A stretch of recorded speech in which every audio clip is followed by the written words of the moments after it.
শ্যামপুর নামের সবুজে ঘেরা এক শান্ত গ্রাম। সেই গ্রামে বাস করত আকাশ নামের এক অনাথ, সহজ সরল ও পরিশ্রমী যুবক।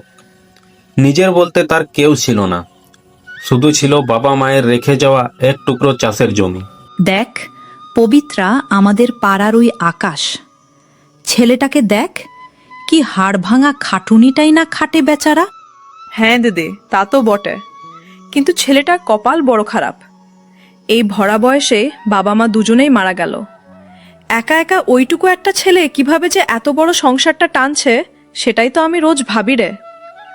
বেচারা কাক ভরে উঠে একলা মাঠে যায়, রোদে পুড়ে বৃষ্টিতে ভিজে অমানসিক পরিশ্রম করে, আবার সেই ক্লান্ত শরীরে বাড়ি ফিরে নিজের হাতে রান্না করে খায়।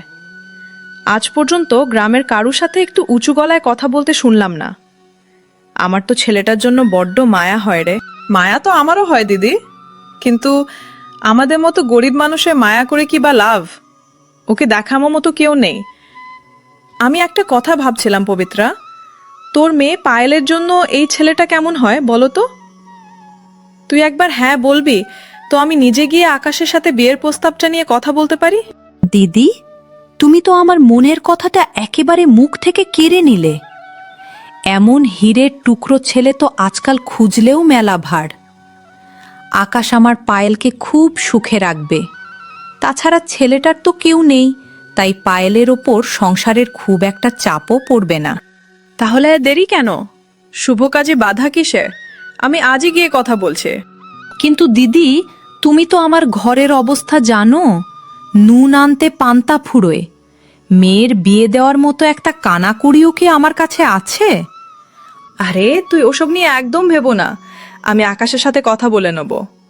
ছেলেটা যা ভালো আর সংসারী, আমার মনে হয় বিয়ের সব খরচও নিজেই ঘাড় পেতে নেবে। তুই শুধু মনটাকে শান্ত রাখো, আমি আজ বিকেলেই ওর কাছে যাচ্ছি।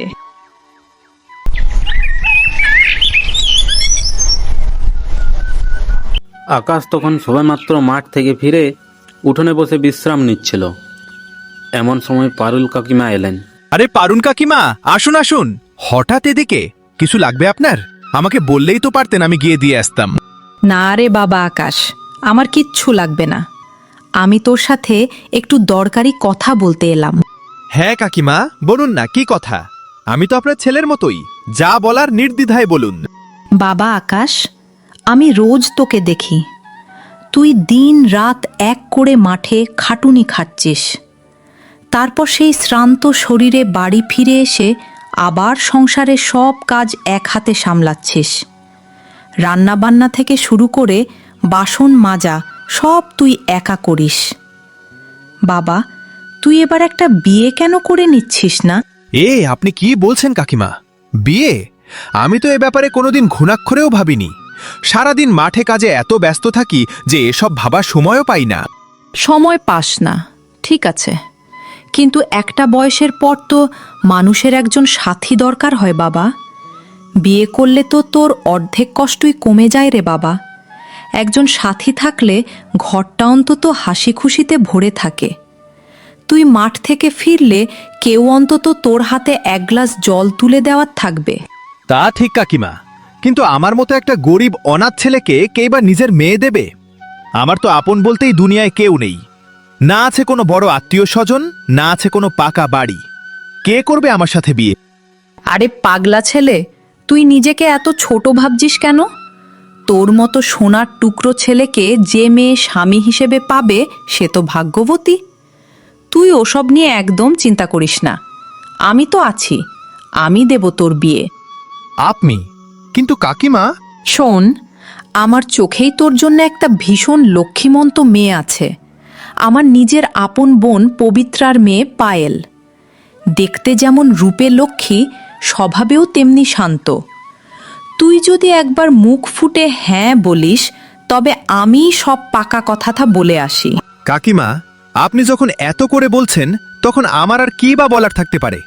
আমার মতো একজন অনাথের কথা যে আপনি এতখানি ভেবেছেন, এটাই আমার জীবনের সবচেয়ে বড় পাওয়া। আপনার যা ভালো মনে হয় আপনি তাই করুন, আমার কোনো অমত নেই। কিন্তু বাবা, একটা কথা আছে, আমার বোন পবিত্রার অবস্থা কিন্তু আমার মতোই খুব খারাপ। স্বামী নেই, তাই বড় কষ্টে দিন কাটায়। তুই কি বিয়ের সমস্ত খরচটা একটু নিজে সামলে নিতে পারবি বাবা? আপনি একদম চিন্তা করবেন না কাকিমা, আমি একা মানুষ।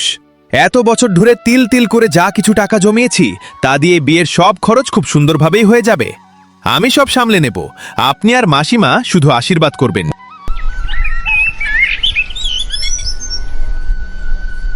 খুব ধুমধাম করে আকাশ আর পায়েলের বিয়ে হয়ে গেল। আকাশের বন্ধু সুনীল শহর থেকে ফিরে তাদের বাড়িতে আসে। ও আকাশ, বাড়িতে আছিস নাকি রে বন্ধু? নাকি বউয়ের আঁচল ধরে বসে আছিস? আরে সুনীল, তুই এতদিন পর কোথায় ছিলিস? তুই আমার জীবনের এত বড় একটা দিনে তুই থাকলি না, এটা কেমন কথা ভাই? আমি তোকে কত খুঁজলাম। আরে ভাই, আমাকে একদম ক্ষমা করে দে। আমি একটা খুব জরুরি কাজে শহরের দিকে গিয়েছিলাম রে।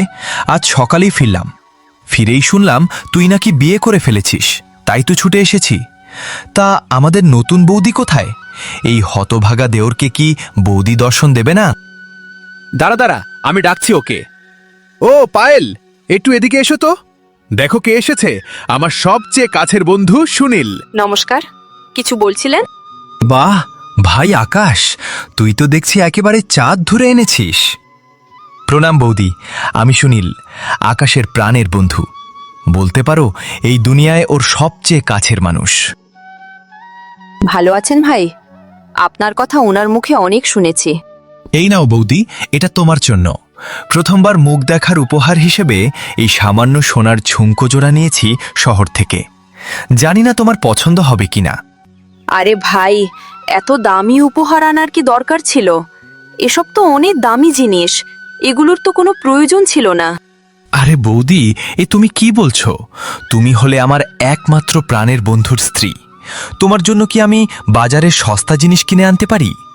শহরের সবচেয়ে বড় আর ভালো দোকান থেকে বেছে বেছে তোমার জন্যই এনেছি। কি আকাশ ভাই, ঠিক বলিনি? হ্যাঁ রে, তুই তো বরাবরই একটু শৌখিন। পায়েল, ও যখন এত ভালোবেসে এনেছে, তুমি রেখে দাও। ঝুমকোগুলো সত্যিই খুব সুন্দর দেওরজি, আমার ভীষণ পছন্দ হয়েছে। এত সুন্দর গয়না আমি জীবনেও পরিনি। আপনাকে অনেক অনেক ধন্যবাদ। এরপর থেকে সুনীল প্রায়শই সুযোগ পেলে আকাশের বাড়িতে আসতে শুরু করলো। আকাশ মাঠে গেলেই সুনীল পায়েলের জন্য শহর থেকে কোনো না কোনো দামি উপহার নিয়ে হাজির হতো। বৌদি, ও বৌদি, আকাশ কি মাঠে গেছে নাকি? হ্যাঁ দেওরজি, উনি তো সকাল সকালই বেরিয়ে গেছেন। এসো ভেতরে এসে বসো, রোদের মধ্যে দাঁড়িয়ে আছো কেন? ভেতরে আর বসবো না বৌদি, এই দেখো আমি তোমার জন্য কি এনেছি। একেবারে খাঁটি রূপোর পায়েল। শহরে গিয়েছিলাম একটা কাজে, এটা চোখের সামনে পড়তেই তোমার কথা মনে পড়ে গেল। ভাবলাম আমার সুন্দরী বৌদির আলতা পরা পায়ে এটা দারুণ মানাবে। ওমা, কি দারুণ কাজ করা পায়েলটা! সত্যি দেওরজি, তুমি এত সুন্দর সুন্দর জিনিস কোথা থেকে যে আনো, তোমাকে অনেক অনেক ধন্যবাদ। কিন্তু একটা কথা বলুন তো, তুমি আমার জন্য বারবার এত দামি জিনিস কেন নিয়ে আসো? তোমার তো অনেক টাকা খরচ হয়ে যায়। কারণ সস্তা জিনিসের শখ আমার কোনোদিনই নেই বৌদি। আর তোমার মতো রূপসী মেয়ের কি এই ভাঙাচোরা ঘরে এই সস্তা শাড়িতে মানায়? আচ্ছা বৌদি, একটা কথা জিজ্ঞেস করব, আকাশ কি তোমাকে এসব গয়নাগাটি কখনো কিনে দেয় না? আর বলো না দেওরজি, উনি তো আমাকে একটা সুতোর টুকরো কিনে দেন না। সারাদিন শুধু ওই এক চিলতে মাটি আর কাদা নিয়ে পড়ে থাকেন। আমার যে কত শখ, আমি ভালো ভালো শাড়ি পরবো, গয়না পরবো, একটু শহরের দিকে ঘুরতে যাব। কিন্তু ওনার সেদিকে কোনো খেয়ালই নেই। যখনই বাজার থেকে কিছু আনেন, একদম সবচেয়ে সস্তা জিনিসটা তুলে আনেন, যা আমার দু চোখে বিষ লাগে। আকাশ আর তোমাকে কি বা দেবে বলো? বেচারা নিজে একটা গরিব অনাথ ছেলে, ওর কি আর দামি শখ মেটানোর ক্ষমতা আছে? সত্যি কথা বলতে কি বৌদি, আমার মনে হয় তুমি ওকে বিয়ে করে নিজের জীবনটা একেবারে নষ্ট করছো। তোমার যা রূপ, তোমার তো কোনো বড় ঘরের রাজপুত্রের সাথে বিয়ে হওয়া উচিত ছিল। তুমি এ কার পাল্লায় পড়লে গো? ঠিকই বলেছ দেওরজি, আমারও মাঝে মাঝে খুব আফসোস হয়। বিয়ের আগে ভেবেছিলাম নিজের সংসার হবে, কত সুখ হবে, কিন্তু এত দেখছি সারা জীবন অভাব আর অভাব। শোনো বৌদি, আমরা আর কতদিন এভাবে চুরি করে দেখা করব? গ্রামের লোক একদিন না একদিন ঠিক সন্দেহ করবে। তুমি এক কাজ করো, আকাশকে কোনো একটা বুদ্ধি করে কিছুদিনের জন্য এই গ্রাম থেকে দূরে শহরের দিকে কাজে পাঠিয়ে দাও। তাহলে আমাদের আর এই লুকিয়ে লুকিয়ে দেখা করার ভয় থাকবে না। তুমি স্বাধীনভাবে বাঁচতে পারবে। ঠিক বলেছ তুমি। ওকে এই গ্রামে আর রাখা যাবে না। আমি একটা না একটা ব্যবস্থা ঠিকই করব, কিন্তু এই কাজে তুমি আমাকে পুরো সাহায্য করবে, বাকি আমি দেখে নেব। ঠিক আছে বৌদি, তুমি আজ থেকে কাজ শুরু করে দাও। আমি তোমার সাথে আছি। তাহলে আমি আসি এখন।